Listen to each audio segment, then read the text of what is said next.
토트넘의 저런 더티한 플레이는 손흥민이 지시한 것이 틀림없다. 이번 시즌 우리가 만난 그 어떤 팀보다 손흥민의 토트넘은 믿을 수 없을 정도로 더티한 플레이를 일삼았다. 아스톤 빌라의 한 팬이 올린 게시글이 영국 현지 축구 팬들 사이에 논란이 되고 있습니다. 이 게시글을 접한 일부 팬들은 빌라가 토트넘에게 저런 말을 할 수 있는 상황이냐? 고 일침을 가하면서 벤탄쿠르 사건을 벌써 잊어버렸나? 염치 없는 것들이라고 맹비난을 퍼부었습니다. 몇몇 전문가들은 전체적인 경기 플레이는 코칭 스태프가 짜지만 저런 소소한 플레이들은 경기를 뛰는 선수들끼리 상의를 하는 경우가 많은데 경기 내내 아스톤 빌라를 향해 일관된 플레이를 펼친 것은 캡틴 손흥민이 이것을 지휘했을 가능성이 높다고 말하며 모두가 놀치고 있지만 이것이 숨겨진 대승의 원동력이라고 말해 많은 팬들의 궁금증을 자아냈습니다.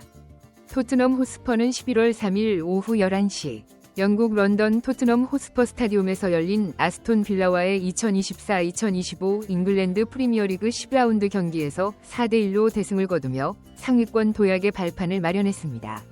이날 경기에 대해 영국 현지에서는 도깨비 같은 토트넘의 경기력을 어떻게 평가해야 할지 모르겠다는 분석까지 대두될 정도로 리그 꼴찌팀인 크리스탈 팰리스와의 정과는 완전히 다른 경기력을 보여 영국 축구계를 혼란에 빠뜨리고 있습니다. 그도 그럴 것이 아스톤 빌라는 토트넘과 경기를 하기 전에는 리그 5위, 토트넘은 리그 10위였기 때문에 경기력 면에서는 아스톤 빌라가 앞선다고 평가하는 것이 전혀 이상하지 않았기 때문입니다. 게다가 토트넘은 손흥민이 이 경기에서 부상에서 복귀를 할지 안 할지도 명확하지 않아 만약 손흥민이 나서지 않는다면 아스톤 빌라의 질식 수비를 뚫을 수 있는 선수가 토트넘에 없다는 것이 전문가들의 지적이었습니다.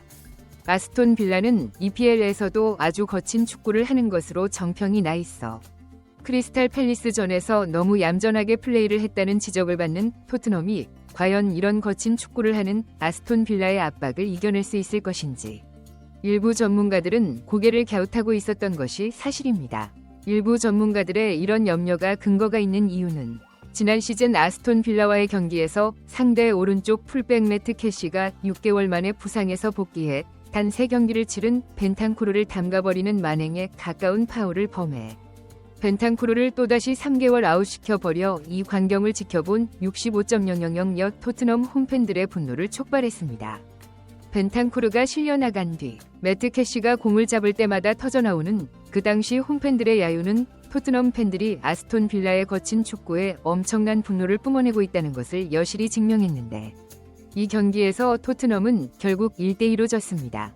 이 당시 영국 현지 축구계의 전반적인 분석은 벤탄쿠르가 실려나가면서 중앙에서 적극적으로 수비를 할 선수가 부족해 밀리기 시작했고 공을 끊어내고 전방에 있는 손흥민에게 공이 연결되지 않는 악순환 때문에 토트넘이 손흥민을 위주로 펼쳐지는 공격 자체를 해보지도 못하고 결국 지고 말았다는 것이 중론이었습니다. 부상에서 복귀하는 손흥민을 막는 아스톤 빌라의 왼쪽 풀백 매트 캐시가 바로 과거 벤탄쿠르를 담가버린 바로 그 선수라고 말하면서 매트 캐시는 EPL에서도 깡패 축구로 유명한 풀백이라 손흥민이 부상에서 복귀한 첫 경기에서 매트 캐시를 상대하는 것은 정말 큰 부담이라고 긴장감을 늦추지 못했습니다. 경기가 시작되자 아스톤 빌라는 완전히 내려앉은 상황에서 높은 공격 라인을 유지하는 토트넘의 뒷공간을 단번에 공략하려는 역습 전술을 쓰고 토트넘은 내려앉은 아스톤 빌라의 수비 밸런스를 깨기 위해 계속해서 하프라인 아래에 가둬놓고 빌드업을 시작합니다. 경기가 답답한 양상으로 흘러가자 손흥민은 자신에게 패스가 제대로 연결되지 않는 것을 보고 아스톤 빌라 진영에서 드리블을 통해 돌파를 시도하는데요. 손흥민이 돌파를 하고 뚫어낼 때마다 아스톤 빌라 선수들은 실력으로 막을 수 없는 손흥민의 드리블 돌파를 막느라 손흥민에게 파울을 하면서 전진하지 못하도록 더티한 플레이를 또다시 꺼내듭니다. 이 장면을 본 몇몇 전문가들은 전반전의 답답한 흐름을 이어가는 것처럼 보이지만 자세히 보면 토트넘 선수들이 지난 시즌 아스톤 빌라를 상대했을 때와는 완전히 다른 모습을 볼 수 있다고 말했습니다. 그것은 바로 아스톤 빌라 선수들보다 더욱 거칠게 플레이를 하는 토트넘 선수들의 모습이었는데요. 특히 벤탄쿠르는 과거 매트 캐시에게 파울을 당해 실려나간 서러움을 갚기라도 하듯 아슬아슬할 정도로 아스톤 빌라 선수들을 상대로 과감한 태클과 몸싸움을 벌여 벤탄쿠르가 이번에 아주 작정을 하고 나온 것 같다 일부 팬들의 추측을 불러일으켰습니다. 일부 전문가들은 축구 경기는 기세 싸움이라고 말하면서 아스톤 빌라는 지난 시즌 토트넘을 이길 때 거친 플레이를 기억하는 토트넘 선수단은 이번 경기에서 아주 작정하고 나와 경기 초반부터 수비형 미드필더의 역할을 맡고 있는 벤탄쿠르를 선봉장으로 내세워 영리하게 상대 중앙 미드필더들을 요리하고 있다고 말했습니다. 그러나 일각에서는 저런 더티한 플레이가 뭐 잘한 거라고 칭찬을 하는 거냐고 반박하면서 페어플레이를 해야지. 저런 꼼수로 이긴다 한들 누가 좋아하겠냐 며 일침을 가하는 것도 사실입니다. 이 주장에 대해 몇몇 팬들은 프로에서 승부의 세계는 냉정한 것이다. 순진한 이야기는 집에 가서 해라 라고 일침을 가하면서 퇴장을 당하지 않는 선에서 상대가 하려는 플레이를 지능적으로 파울을 통해 끊는 것도 경기라며 이것을 모르는 축구들이나 저런 소리를 한다고 손가락질을 했습니다. 일부 전문가들 역시 전체 전술 플랜은 코칭 스태프가 짜지만 상대가 거칠게 나와 플레이를 어렵게 만들었다는 것은 선수들이 기억하고 있어 경기장에서 더 거세게 밀어붙일 것을 서로 사전에 이야기를 하고 나온 것 같다고 말하면서 그렇게 추측하는 이유는 벤탄쿠르뿐만 아니라 사르 그리고 우동계 등 토트넘 선수 전체가 거친 플레이로 아스톤 빌라 선수들을 괴롭히고 있기 때문이라고 분석했습니다. 이런 플레이를 선수단 전체가 공유하고 경기장에서 거칠게 상대를 밀어붙이라는 세부 전술은 경기장에서 선수단과 함께 뛰는 손흥민이 주도했을 가능성이 아주 높다고 말했습니다.